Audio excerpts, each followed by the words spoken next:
दुश्मन एवें ने कई पलीद उसदे बेशक बड़े बड़े मुजद्दिद इमाम रिजवी फखर करदे ने बन के मुरीद सुभान अल्लाह माशाअल्लाह जी माशाअल्लाह। बहुत खूब।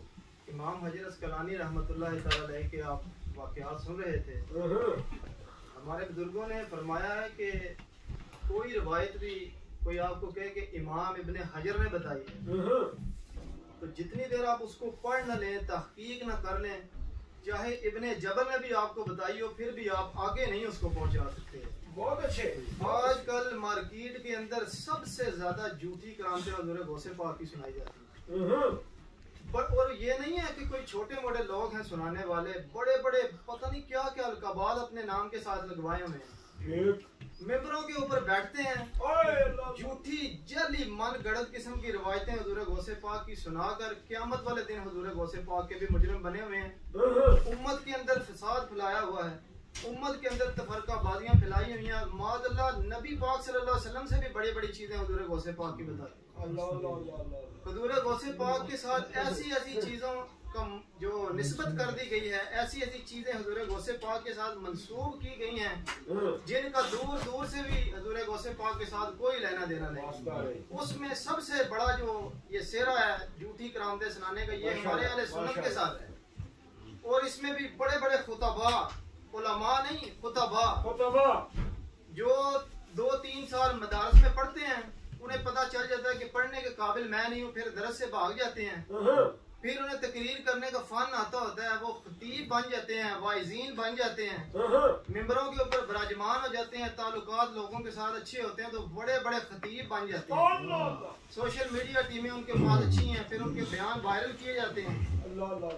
और इसमें उनका कसूर नहीं है, सुनने वालों का उनसे डबल कसूर है। बेशक जो लोग ऐसी झूठी रवायतें जली सुनते हैं, उलमा के पास तहकीक करने के लिए नहीं आते हैं और जाकर लोगों के सामने भी शर्मिंदा होते हैं और अपने उलमा को भी दूसरों के सामने शर्मिंदा करते हैं। बहुत अच्छे। उसकी जिंदा मिसाल देखें, एक फितना हमारे पाकिस्तान के अंदर से उठा हुआ है, इंजीनियर नाम का, आपने देखा है। वो जब कभी भी इतराज करेगा हमेशा ऐसे शख्स के ऊपर इतराज करेगा जो शख्स झूठी रवायतें सुनाता है।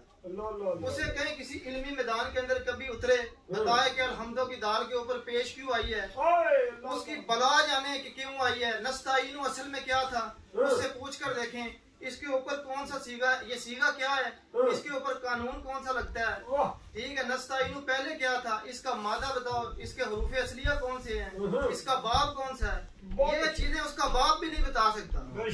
ऐसी चीजों के ऊपर इतराज करने वाले जो हैं, ये उन सब का कसूर है। और मैं अक्सर कहता हूँ उस्तादी कि हुजूर गौसे पाक से जूते पड़ेंगे इनको क़यामत वाले दिन जो हुजूर गौसे पाक की तरफ ऐसी चीजों को मंसूब करते हैं। बहुत अच्छे।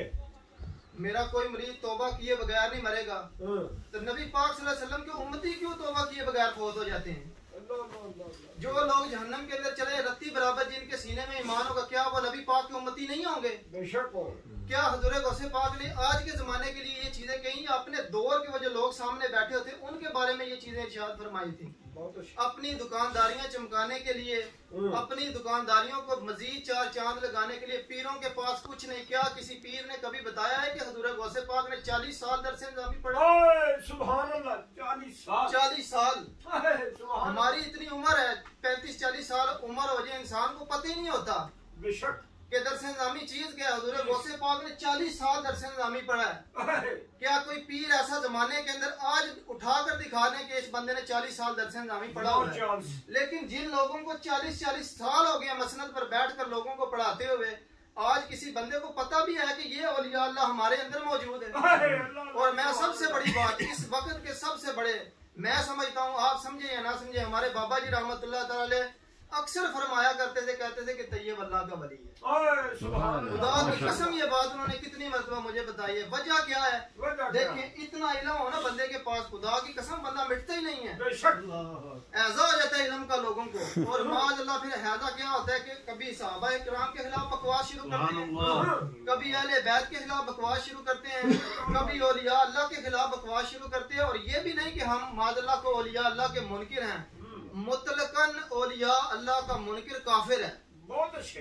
और मुतलकन करामतों का इनकार करने वाला भी काफिर है, क्योंकि औलिया अल्लाह का जिक्र कुरान पाक के अंदर मौजूद है।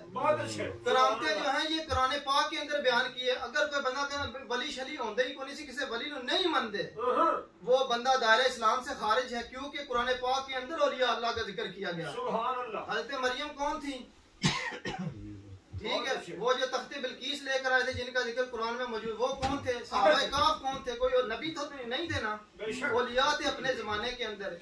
इसलिए किसी ऐसी करामत के ऊपर कान नहीं धरने जिसका सिरे से कोई सबूत नहीं है, और किसी ऐसी बात के अंदर भी नहीं आना कि कहना कि हम किसी को मानते नहीं है। ये भी बंदे की जहालत है। हम अल्हम्दुलिल्लाह औलिया अल्लाह के पापोश बरदार हैं, और जो अहले हक उलमाए किराम है, हम अल्हम्दुलिल्लाह जो बातें वो बताते हैं उस पर मेनो आन अमल करें, मानो आन नहीं करते। अल्लाह